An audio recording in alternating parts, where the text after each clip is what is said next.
नमस्कार प्यारे बच्चों, आशा करती हूँ आप अपने घरों में कुशल मंगल होंगे, अपनी सेहत और अपनी पढ़ाई का पूरा ध्यान रख रहे होंगे। मुझे उम्मीद है कि आप आज की वीडियो का बेसब्री से इंतज़ार कर रहे होंगे और मुझे विश्वास है कि आज की वीडियो देखने के बाद आपके चेहरे पर हमेशा की तरह एक बड़ी सी मुस्कान आएगी। आज हम पढ़ने जा रहे हैं अपने देश के बारे में, एक ऐसी चीज जिसके लिए हमारा देश विश्व भर में जाना जाता है। हमारा देश महान है, ये हम सबको मालूम है। विश्व में बहुत से कारणों से हमारा देश जाना जाता है। उनमें से एक कारण हमारा लोकतंत्र भी है। भारत विश्व में सबसे बड़े लोकतंत्र के नाम से जाना जाता है। आज हम कक्षा 9 की सामाजिक विज्ञान की पुस्तक लोकतांत्रिक राजनीति का पहला अध्याय करेंगे। इसका नाम है लोकतंत्र क्या और लोकतंत्र क्यों। चलिए पढ़ते हैं।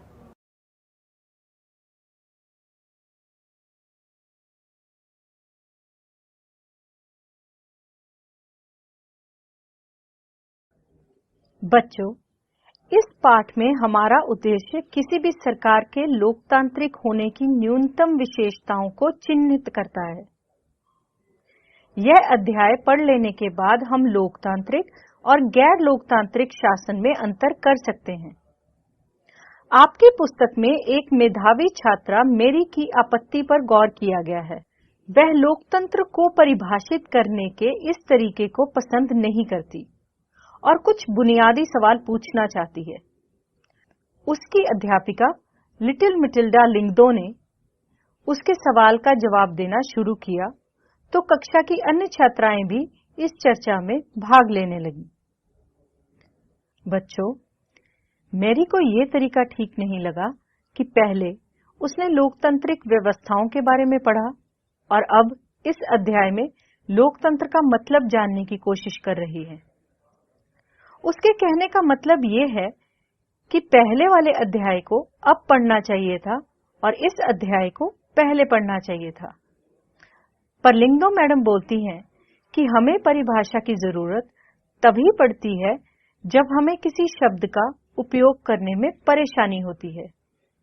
हमें बारिश की परिभाषा की जरूरत तभी होती है जब हमें बूंदाबांदी और बादल फटने जैसी स्थिति और सामान्य बरसात में फर्क करना हो। लोकतंत्र पर यही बात लागू होती है। हमें इसके लिए भी स्पष्ट परिभाषा की जरूरत है, क्योंकि लोग इस शब्द का प्रयोग अलग अलग अर्थों के लिए करते हैं। बहुत अलग अलग तरह की सरकारें भी खुद को लोकतांत्रिक ही कहती हैं। सरकारों की कुछ सामान्य विशेषताएं: लोकतांत्रिक सरकारें और गैर लोकतांत्रिक सरकारें। बच्चों, सभी लोकतांत्रिक व्यवस्थाओं की पहचान के लिए एक बहुत ही सरल पैमाना था: लोगों के पास अपनी सरकार को चुनने का अधिकार होना। इसलिए हम सरल परिभाषा से शुरुआत करते हैं। लोकतंत्र शासन का ऐसा रूप है जिसमें शासकों का चुनाव लोग करते हैं। चलो बच्चों, हम इस बात को ध्यान से समझते हैं। म्यांमार के सैनिक शासकों का चुनाव लोगों ने नहीं किया है। जिन लोगों का सेना पर नियंत्रण था वह देश के शासक बन गए। शासक के फैसलों में लोगों की कोई भागीदारी नहीं है। पिनोशे, जो कि चिली के संदर्भ में है, उनके जैसे तानाशाह का चुनाव लोग नहीं करते। यही बात राजशाहियों पर भी लागू होती है। सऊदी अरब के शाह लोगों द्वारा शासक नहीं चुने गए हैं, बल्कि राज परिवार में जन्म लेने के कारण उन्हें ये हक मिला है। बच्चों, इससे हमें ये समझ में आता है कि लोकतंत्र का मतलब लोगों का शासन है। पर बच्चों, इस परिभाषा का प्रयोग यदि हमने बिना सोचे समझे किया तो फिर उन सभी सरकारों को लोकतांत्रिक कहा जाना पड़ेगा जो चुनाव कराती हैं, और फिर हमें सही नतीजे पर नहीं पहुंच पाएंगे। इसलिए हमें असली लोकतंत्र और दिखावटी लोकतंत्र वाली सरकारों के बीच सावधानीपूर्वक फर्क करना होगा। यह काम हम तभी कर पाएंगे जब हम इस परिभाषा के एक एक शब्द को सावधानी से समझेंगे और लोकतांत्रिक सरकार की विशेषताओं को जानेंगे। चलिए अब हम लोकतंत्र की विशेषताओं के बारे में पढ़ेंगे। हमने पढ़ा कि लोकतंत्र शासन का एक रूप है जिसमें जनता शासकों का चुनाव करती है। पर बच्चों, इससे अनेक सवाल उठ खड़े होते हैं, जैसे कि इस परिभाषा के अनुसार शासक कौन है? किस सरकार को लोकतांत्रिक कहे जाने के लिए उसके किन अधिकारियों का चुना होना आवश्यक है? लोकतंत्र में कौन कौन से फैसले हैं जो बिना चुने हुए अधिकारी भी ले सकते हैं? किस तरह के चुनाव को लोकतांत्रिक चुनाव कहते हैं? किस चुनाव को लोकतांत्रिक कहने के लिए किन शर्तों का पूरा किया जाना जरूरी है? कौन लोग शासकों का चुनाव कर सकते हैं या खुद शासक चुने जा सकते हैं? क्या इसमें प्रत्येक नागरिक का बराबरी की हैसियत से भाग लेना जरूरी है? क्या कोई लोकतांत्रिक व्यवस्था अपने कुछ नागरिकों को इस अधिकार से वंचित कर सकती है? सरकार के किस स्वरूप को लोकतांत्रिक कहेंगे? क्या चुने हुए शासक लोकतंत्र में अपनी मर्जी से सब कुछ कर सकते हैं या लोकतांत्रिक सरकार के लिए कुछ लक्ष्मण रेखाओं में बंधकर काम करना जरूरी है? क्या लोकतांत्रिक शासन व्यवस्था को नागरिकों की कुछ अधिकारों का आदर करना चाहिए? हम कुछ उदाहरणों के साथ इन सब पर बारी बारी से विचार करेंगे। अब हम बात करेंगे ऐसी जगहों की जहां पर प्रमुख फैसले लेने का हक किसको था और निर्वाचित नेताओं के हाथ में कौन से फैसले थे। बच्चों, पाकिस्तान में जनरल परवेज मुशर्रफ ने अक्टूबर 1999 में सैनिक तख्तापलट की अगुवाई की। उन्होंने लोकतांत्रिक ढंग से चुनी हुई सरकार को उखाड़ फेंका और खुद को देश का मुख्य कार्यकारी घोषित किया। बच्चों, बाद में उन्होंने खुद को राष्ट्रपति घोषित किया और 2002 में एक जनमत संग्रह कराकर अपना कार्यकाल 5 साल के लिए बढ़वा लिया। पाकिस्तान मीडिया, मानवाधिकार संगठन और लोकतंत्र के लिए काम करने वालों ने आरोप लगाया कि जनमत संग्रह एक धोखाधड़ी है और इसमें बड़े पैमाने पर गड़बड़ी की गई है। अगस्त 2002 में उन्होंने लीगल फ्रेमवर्क ऑर्डर के जरिए पाकिस्तान के संविधान को बदल डाला। इस ऑर्डर के अनुसार राष्ट्रपति राष्ट्रीय और प्रांतीय असेंबलियों को भंग कर सकता है।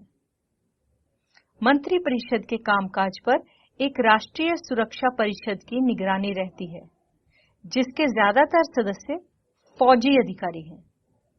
इस कानून के पास हो जाने के बाद राष्ट्रीय और प्रांतीय असेंबलियों के लिए चुनाव कराए गए। इस प्रकार पाकिस्तान में भी चुनाव हुए। चुने हुए प्रतिनिधियों को कुछ अधिकार भी मिले, लेकिन सर्वोच्च सत्ता सेना के अधिकारियों और जनरल परवेज मुशर्रफ के पास ही थी। बच्चों, पाकिस्तान के लोगों ने अपने शासकों का चुनाव किया है। क्या सच में किया है? हम ऐसा नहीं कह सकते। लोगों ने राष्ट्रीय और प्रांतीय असेंबलियों के लिए अपने प्रतिनिधियों का चुनाव किया है, लेकिन चुने हुए प्रतिनिधि वास्तविक शासक नहीं थे। अंतिम फैसला सेना के अधिकारियों और जनरल परवेज मुशर्रफ के हाथ में ही था, जो जनता द्वारा नहीं चुने गए थे। ऐसा तानाशाही और राजशाही वाली अनेक शासन व्यवस्थाओं में होता है। वहां औपचारिक रूप से चुनी हुई संसद और सरकार तो होती है, पर असली सत्ता उन लोगों के हाथ में होती है जिन्हें जनता नहीं चुनती। कुछ देशों में असली ताकत विदेशी शक्तियों के हाथ में रहती है, ना कि चुने हुए प्रतिनिधियों के हाथ में।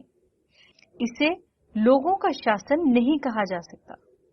बच्चों, इससे हम लोकतांत्रिक शासन व्यवस्था की पहली विशेषता पर पहुंचते हैं कि बच्चों, लोकतंत्र में अंतिम निर्णय लेने की शक्ति लोगों द्वारा चुने हुए प्रतिनिधियों के पास ही होनी चाहिए। अब हम बात करेंगे स्वतंत्र और निष्पक्ष चुनावी मुकाबलों की। बच्चों, चीन की संसद को क्वांगो रेमिन दाई व्याओ दाहुई, जिसे हिंदी में राष्ट्रीय जन संसद कहते हैं, कहा जाता है। चीन की संसद के लिए प्रति 5 वर्ष बाद नियमित रूप से चुनाव होते हैं। इस संसद को देश का राष्ट्रपति नियुक्त करने का अधिकार है। इसमें पूरे चीन से करीब 3000 सदस्य आते हैं। कुछ सदस्यों का चुनाव सेना भी करती है। चुनाव लड़ने से पहले सभी उम्मीदवारों को चीनी कम्युनिस्ट पार्टी से मंजूरी लेनी पड़ती है। सरकारी स्कूलों के अध्यापक अपने छात्र छात्राओं के माँ बाप से PRI के लिए वोट देने को कहते थे। मीडिया भी जब तब विपक्षी दलों की आलोचना करने के अलावा उनकी गतिविधियों को नजरअंदाज ही करती थी। कई बार एकदम अंतिम क्षणों में मतदान केंद्रों को एक जगह से हटाकर दूसरी जगह कर दिया जाता था, जिससे अनेक लोग वोट नहीं डाल पाते थे। PRI अपने उम्मीदवारों के चुनाव अभियान पर काफी पैसे खर्च करती थी। चीन के चुनावों में लोगों के सामने कोई वास्तविक और गंभीर विकल्प होता ही नहीं था। लोगों को शासक दल या उसके द्वारा स्वीकृत उम्मीदवारों को ही वोट देना होता था। बच्चों, मैक्सिको के मामले में ऐसा लगता है कि कहने को विकल्प होते हुए भी असल में वहां की जनता के पास कोई दूसरा विकल्प नहीं था। किसी भी तरह वहां शासक दल को पराजित नहीं किया जा सकता था। लोगों के चाहने पर भी नहीं। वहां हुए चुनाव निष्पक्ष नहीं थे। इस प्रकार अब हम लोकतंत्र की अपनी समझ में एक अन्य विशेषता और गुण को जोड़ सकते हैं। लोकतंत्र के लिए सिर्फ चुनाव करना ही पर्याप्त नहीं होता। चुनाव में एक से ज्यादा असली राजनीतिक विकल्पों के बीच चुनने की स्थिति भी होनी चाहिए। लोगों के पास यह विकल्प रहना चाहिए कि वह चाहें तो शासक दल को गद्दी से उतार दें। बच्चों, अब हम पढ़ेंगे एक व्यक्ति एक वोट एक मूल। इससे पहले हमने पढ़ा कि किस तरह लोकतंत्र के लिए होने वाला संघर्ष सार्वभौमिक वयस्क मताधिकार से जुड़ा था। अब इस सिद्धांत को लगभग पूरी दुनिया में मान लिया गया है, पर किसी व्यक्ति को मतदान के समान अधिकार से वंचित करने के उदाहरण भी कम नहीं है। 2015 तक सऊदी अरब में औरतों को वोट देने का अधिकार नहीं था। एस्टोनिया ने अपने यहाँ नागरिकता के नियम कुछ इस तरह से बनाए हैं कि रूसी अल्पसंख्यक समाज के लोगों को मतदान का अधिकार हासिल करने में मुश्किल होती है।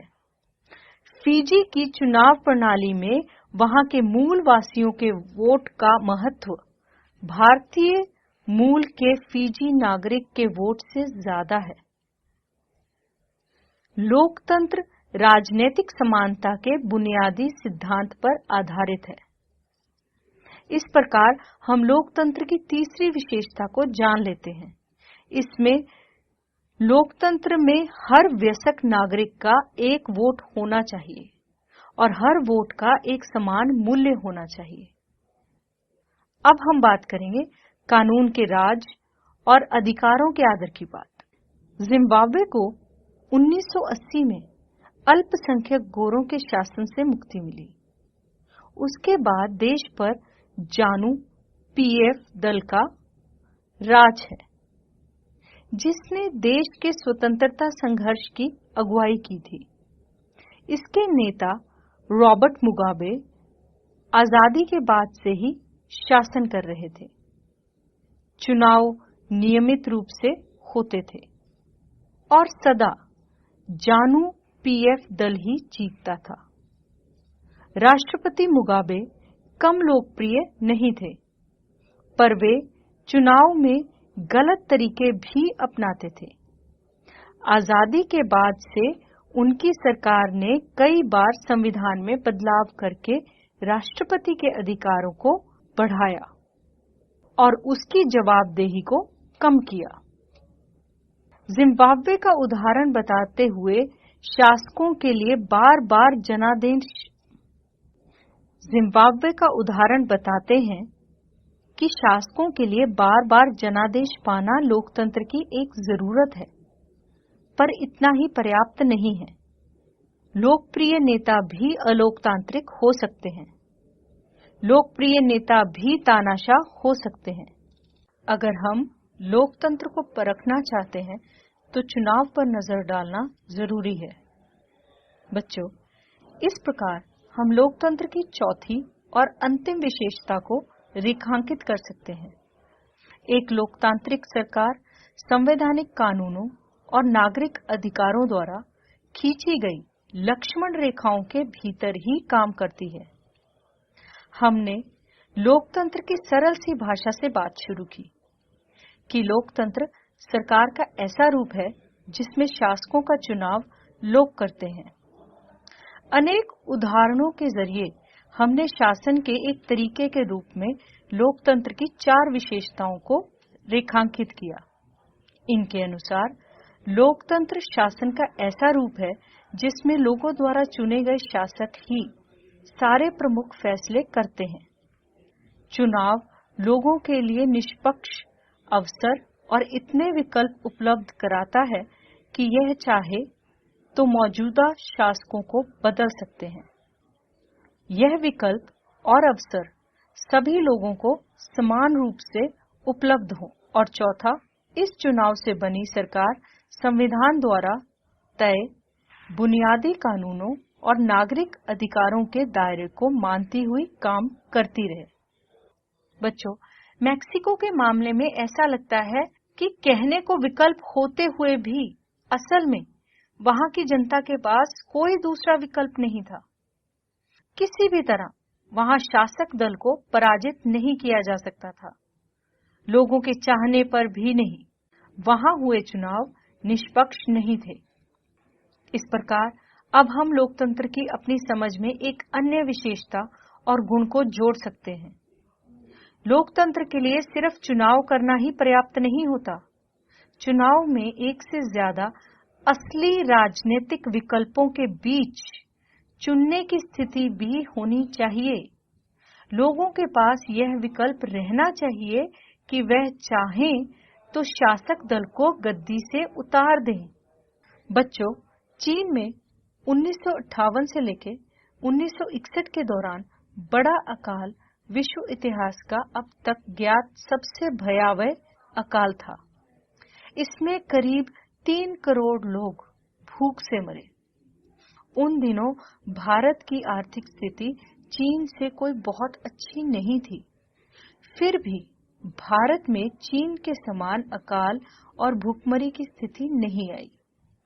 अर्थशास्त्रियों का मानना है कि ऐसा दोनों देशों की सरकारी नीतियों के अंतर के कारण हुआ। भारत में लोकतांत्रिक व्यवस्था होने से भारत सरकार ने खाद्य सुरक्षा के मामले में जिस तरह से काम किया वैसा करने की जरूरत चीनी सरकार ने महसूस नहीं की। अर्थशास्त्रियों का कहना है कि किसी भी स्वतंत्र और लोकतांत्रिक देश में कभी भी बड़ा अकाल और बड़ी संख्या में भूखमरी हो सकती है। अगर चीन में भी बहुदलीय चुनाव व्यवस्था होती, विपक्षी दल सरकार, स्वतंत्र मीडिया होते, तो इतने सारे लोग भूख से नहीं मर सकते थे। यह उदाहरण लोकतंत्र को सर्वश्रेष्ठ शासन पद्धति बताने वाली विशेषताओं में से एक को बहुत स्पष्ट ढंग से सामने लाता है। बच्चों, लोगों की जरूरत के अनुसार आचरण करने के मामले में लोकतांत्रिक शासन प्रणाली किसी भी अन्य प्रणाली से बेहतर है। गैर लोकतांत्रिक सरकार लोगों की जरूरतों पर ध्यान भी दे सकती है और नहीं भी दे सकती है।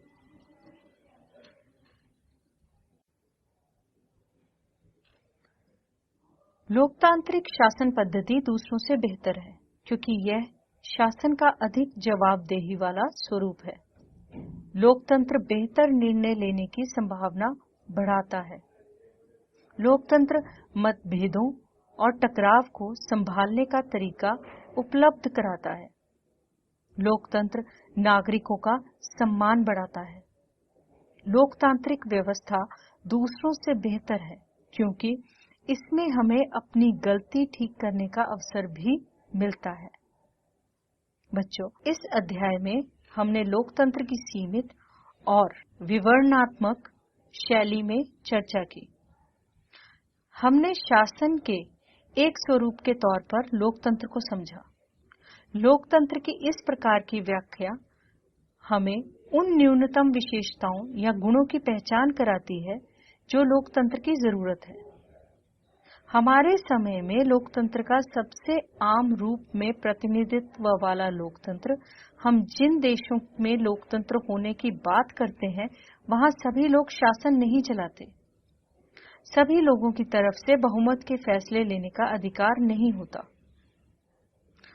यह बहुमत भी स्वयं शासन नहीं चलाता। बहुमत का शासन भी चुने हुए प्रतिनिधियों के माध्यम से होता है। यह जरूरी हो जाता है क्योंकि आधुनिक लोकतांत्रिक शासन व्यवस्था में इतने अधिक लोग हैं कि हर बात के लिए सबको साथ बैठाकर सामूहिक फैसला कर पाना संभव नहीं हो पाता।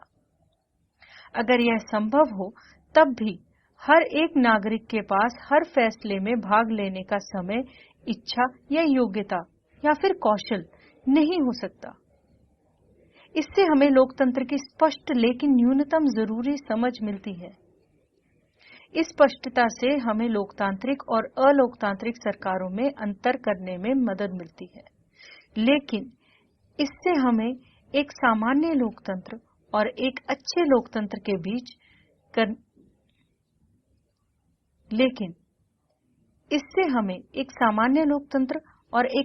लोकतंत्र के बीच फर्क करने की क्षमता भी पता चल। लेकिन इससे हमें एक सामान्य लोकतंत्र और एक अच्छे लोकतंत्र के बीच अंतर करने की क्षमता नहीं मिल पाती। इससे हम लोकतंत्र को सरकार से परे जाकर नहीं समझ पाते। चलिए, मैं आशा करती हूँ आज का ये पाठ आपको अच्छा लगा होगा। अब मैं आपसे कुछ सवाल पूछूंगी।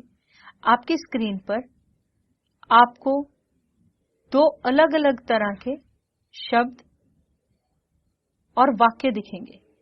आपको उनका मिलान कराना है। चिले, नेपाल, पोलैंड, घाना, ये 4 देश हैं।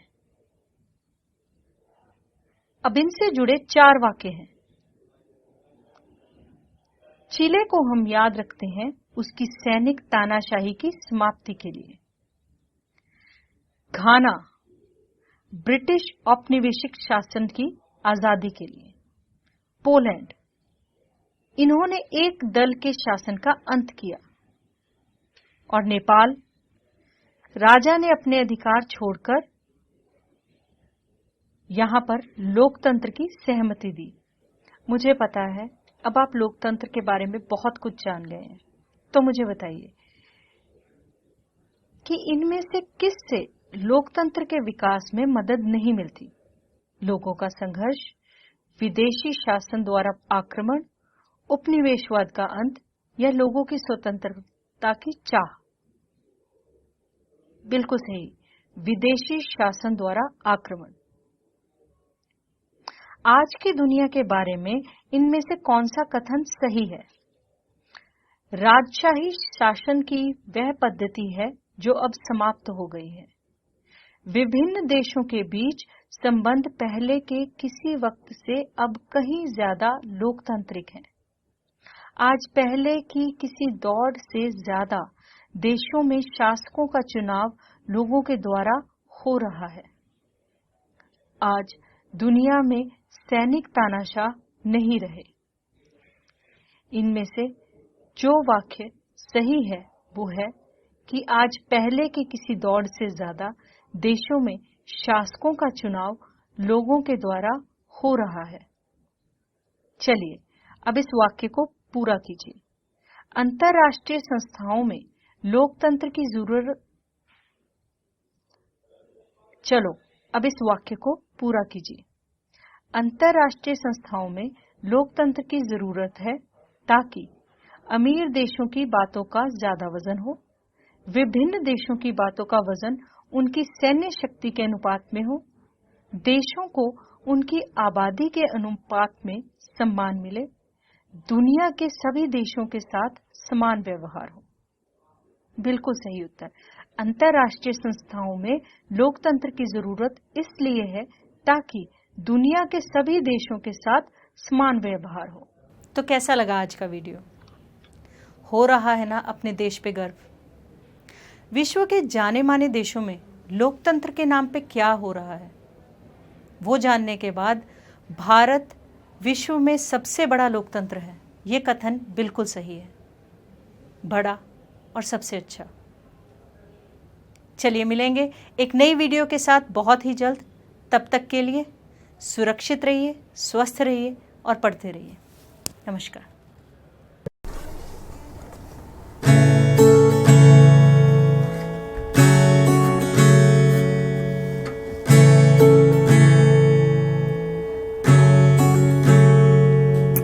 लोगों का है ये लोगों के लिए, शासन के लिए यहाँ लोग ही चुने, सबके अधिकारों को जो बचा के रखे, विविधता में भी एकता जो बना के रखे।